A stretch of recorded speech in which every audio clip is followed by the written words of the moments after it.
meus queridos alunos do segundo ano da Escola Júlia Alenquer Fontinelli, que professor Oséias Oliveira, mais uma vez aqui, iniciando aqui nossa primeira videoaula, né, neste ano letivo de 2021. Espero que estejam todos bem, tá?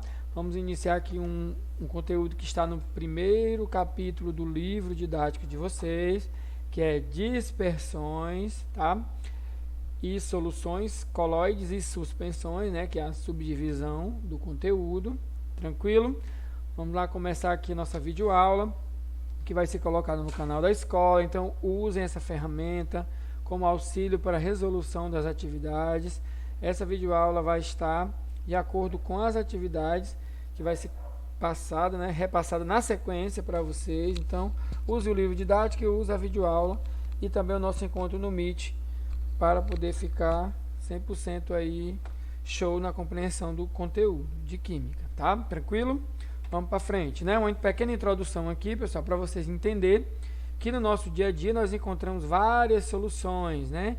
Muitas delas essenciais para a nossa vida, como o ar que respiramos, né? Claro que o ar mais puro possível, né? Que é uma mistura gasosa, tá? E a água potável, né? Que também é muito importante para a nossa vida, né? Nossa manutenção da vida do nosso organismo. E também nos deparamos no dia a dia com várias soluções na forma de medicamentos, produtos de limpeza, algumas bebidas em gerais, joias, né? Que é o ouro 18, né? Que é uma mistura de cobre com ouro, certo? Ou ouro com cobre, não tem problema, tranquilo? Então, que vocês possam entender que todo o conteúdo da química, ele está vinculado ao nosso dia a dia, às situações do nosso dia a dia, né? A novos produtos, a novas tecnologias, né? Produção de novos materiais, que tem como base o estudo químico, certo? Que vocês possam entender e ver a importância desse estudo na vida de vocês. Vamos lá dar continuidade aqui.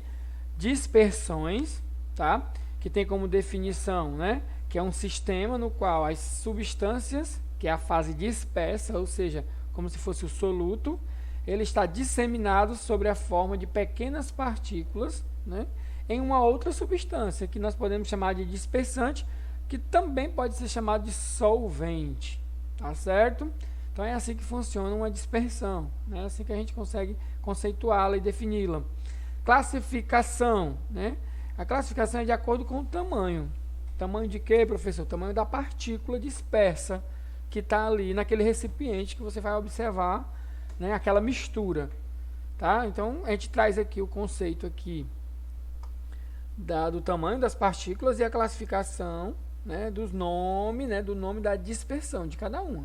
Então entenda bem essa parte que ela é essencial.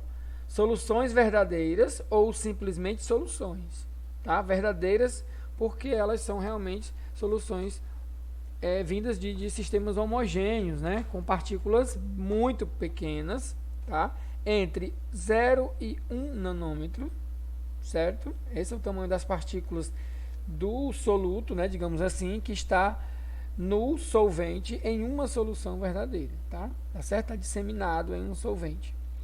Uma solução coloidal ou soluções coloidais ou simplesmente coloides tem partículas entre 1 e 1000 nanômetros, tá? Suspensões, né, que são dispersões mais grosseiras, né, com partículas sólidas maiores, que vão estar acima de 1000 nanômetros. Isso, o tamanho das partículas dentro, né, disseminadas dentro daquele sistema ali, gente. Não confunda, entenda bem, tá? Continuando, nas dispersões, tem aqui uma escala aqui, ó, para você entender melhor. No livro de vocês tem uma escala dessa aqui, com esse mesmo propósito aqui de fazer você entender o seguinte: soluções ou misturas homogêneas, né? Toda mistura homogênea é uma solução verdadeira, tá? Que tem partículas entre 0 e 1 nanômetro. Entre 1 e 1000 eu já classifico como coloide, né? Ou coloidais, não importa, tá? É a mesma coisa. De 1000 em diante, né? Adiante, eu chamo de suspensões. Tá? Isso é o tamanho das partículas. Mais uma vez eu repito. Exemplos. A água dos oceanos aqui, ela é uma solução que tem bastante sais, né, como o cloreto de sódio, mas tem outros. Mas ela é uma solução aqui, porque você jamais vai conseguir visualizar o tamanho da partícula de sal, né, de sais, as partículas de sais que estão dissolvidas nessa água. Não é possível, né, gente? Então, eis aí a diferença, tá? Aqui a gelatina é um exemplo de colóide, porque ela já vai ter partículas aqui dentro, né? Partículas de um dispersante ou de um soluto com esse tamanho aqui, de 1 a 1000. Tranquilo? E já a terra, suspensa em água, é um exemplo de suspensão. Partículas bem maiores, né? Onde você consegue separar aqui facilmente a terra dessa água aqui. Tranquilo? É só usar um filtro que dá certo. Continuando aqui, ó, características das partículas dispersas em cada tipo de dispersão. Tá? Para você entender aqui, são alguns conceitos aqui a respeito, né, dessas dispersões. Ó. Um processo aqui, ó, ação da gravidade das centrifugadoras comuns. Né? Nas soluções, não se sedimenta, não assenta. Tá? O dispersante, tá, o soluto, ele não assenta. Tá? Usando esse processo aqui. Nos colóides também não. Já nas suspensões, usando esse processo aqui, já assenta, tá? Já fica lá no fundo do recipiente, tá? A ultracentrifugadora ou centrifugadores, né? Essa ação aqui em soluções também não sedimenta, não assenta lá embaixo. Já nas dispersões coloidais já é possível. E também nas suspensões também já é possível ter, né, uma acomodação lá embaixo do soluto, que é também chamado de disperso, tá? A ação do filtro comum nas soluções não é retida as partículas, nos colóides também não, e já aqui nas suspensões, por serem maiores, já é retido usando o filtro comum. As partículas já ficam lá presas, né? A ação do ultrafiltro também não funciona na primeira aqui, ó, porque são minúsculas, né, as partículas. Mas já nessas duas outras aqui, ó, já ficam retidas usando um ultrafiltro bem potente. As partículas já ficam presas aqui, tá? Visibilidade ao microscópio. A solução não é possível verificar, visualizar as partículas. Aqui nos colóides, com esse tipo de microscópio comum aqui, também não é possível, tá? Esse aqui nenhum é possível. Nas soluções, de jeito nenhum, você vai conseguir visualizar as partículas. Nesse aqui, com o microscópio melhor, já consegue, tá? E nas suspensões já é visível, tá bom? Visibilidade ao ultramicroscópio, como eu falei, esse não dá. Nesse aqui, colóides, já é possível. E nas suspensões, com certeza, é possível visualizar as partículas. Tranquilo? Vamos lá, para o vídeo não ficar muito grande. A diferença entre o microscópio comum e o ultramicroscópio, né, que a gente estava falando, para visualização de partículas, né? No comum, gente, o feixe de luz ele é colocado para o olho, né? No ultra é o contrário, né? A luz ela vai incidir sobre a amostra da solução, né? O que facilita ali a visualização, tá? Mas as partículas da solução, como eu disse, mesmo com o uso de microscópio da luz, não é possível ver em nenhum dos dois, tá? As soluções verdadeiras, tranquilo? Soluções, vamos ver aqui a definição de soluções verdadeiras, né? Elas são misturas homogêneas, sempre são misturas homogêneas. As suas partículas apresentam dimensões inferiores a 1 nanômetro, ou seja, menores que 1 nanômetro, como foi falado lá naquela retazinha lá. Não sendo possível separar o disperso, né, que é o soluto, do dispersante. Não é possível separar por nenhum processo de filtração, tá certo? Não é fácil separar. E as partículas não podem ser vistas mesmo com o auxílio de microscópios ópticos, tá? E nem de ultramicroscópio. É impossível ver as partículas de uma solução verdadeira, né? Não consegue dispersar na luz, por isso que não é possível ver no microscópio, tá? Vamos ver aqui, ó, um soluto líquido, o solvente também líquido, o estado físico da matéria líquido. Um exemplo, álcool. Álcool é a mistura de água com etanol, certo? Tem até mais água do que etanol em alguns casos, certo? Gás, soluto gás, solvente líquido, o estado físico da matéria aqui no caso fica líquido, né? E um exemplo, bebidas gaseificadas, né? Como água mineral com gás, refrigerantes, etc. Tá? Soluções, continuamos com as soluções. Nós temos um exemplo aqui do chá. Quando nós dissolvemos o açúcar no chá, pessoal, eles não se separam espontaneamente mais de maneira nenhuma, né? Nem mesmo com o filtro, tá? Ou a centrifugadeira. Eles são fica extremamente disseminado, dissolvido, não é possível mais separar essa partícula, né, do açúcar que foi colocado ali no chá, tá? Essas misturas são chamadas de soluções justamente por esse motivo. Um exemplo aqui, ó, também de soluções. Esse soluto aqui, que é o disperso, foi colocado nesse solvente dispersante, nesse contexto que nós estamos estudando, né, uma nova nomenclatura para esse conceito aqui.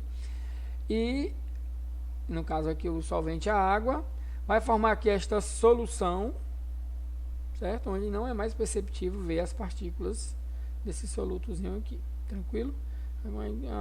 Um experimento aqui para a gente ver a formação aqui, não é experimento, né? Só a realização da solução, né? A formação da solução, certo? Vamos lá, tipos de soluções. Soluções, elas podem ser sólidas, gasosas ou líquidas, tá?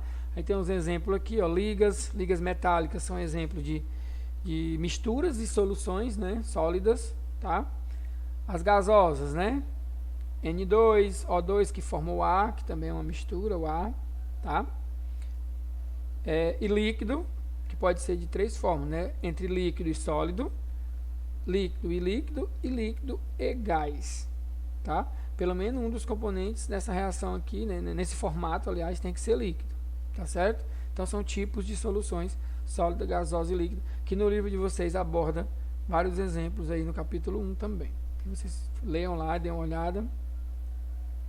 Coloides, tipos de mistura onde as substâncias não se separam sob a ação da gravidade, tá? A gravidade não vai interferir aí, né, a força que vem sobre os corpos na superfície da Terra não vai incidir sobre os coloides, tá? Perdão. Tranquilo, nem é, mas onde é possível separá-las usando filtros extremamente finos, tá? Usando esses filtros aí bem finos, é possível separar, ou em centrifugадeiras também bem potentes, você pode conseguir separar o coloide, né? Mais um exemplo aqui de coloides, ó. O leite, professor, o leite não é uma solução homogênea? A olho nu aqui você diria que sim, né? Mas existem partículas, né, de gorduras aí no leite que tem um diâmetro característico para ser classificado como coloide, tá certo? A diferença está no tamanho da partícula suspensa que está lá, né, no meio do leite. Por isso que nós chamamos de coloide, por conta desse critério aqui do tamanho das partículas, certo? Eu também achava que era, gente, antes de estudar química, né? Mais exemplos aqui de coloides: maionese, fumaça, poeira e creme de leite. Ah, professor, por quê? Repito, o tamanho da partícula, certo? É o que classifica esses três tipos aí de dispersões, tá? Mais uma vez aqui, coloides, espumas líquidas. Exemplo, chantilly, espuma da cerveja, a espuma de barbear, né? São espumas sólidas, por exemplo. O que é espuma sólida? Espuma de poliuretano, ou também chamada de esponja, né? Que é uma espuma só que no estado sólido. Também são exemplo de coloides. Olha aqui a imagem aqui do chantilly, numa estrutura do microscópio aqui, como é que fica as partículas, né?